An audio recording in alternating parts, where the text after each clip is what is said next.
মা খালাকাতুল জিন্না ওয়াল ইনসি বখা ইবাদত নিস্তে মকসুদ আজ্জাহা। হে নবীর উম্মতের দল, আমার আল্লাহর হুকুমগুলা তুমি পালন করো, কিন্তু ওই আমলটা হতে হবে আমার রাসূলের আদর্শ অনুযায়ী। হে নবীর উম্মতের দল, আমার আল্লাহ এই জমিনের মধ্যে মানুষকে সৃষ্টি করেছে। মানুষকে সৃষ্টি করার পর এই মানুষ এই দুনিয়ার মধ্যে কেমনে চলবে, রাসূলকে আমার আল্লাহ আদর্শ হিসেবে পাঠিয়েছেন।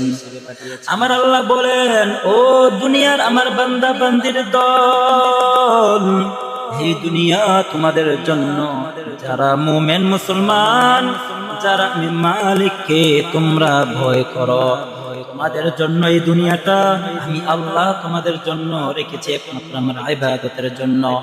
আমি আল্লাহ তাআলা কোরআনে কারীমের মধ্যে জানাই দিয়েছি, ওয়ামা খালাকাতুল জিন্না ওয়াল ইনসা ইল্লা লিয়াবুদুন।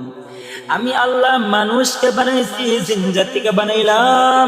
আমি আল্লাহ আবার তাদেরকে বলে দিয়েছি তারা যেন আমি আলিকের ইবাদত তারা করে। মা খালাকাতুল জিন্না ওয়াল ইনসি বখা ইবাদত নিস্তে মকসুদ আজ্জাহা।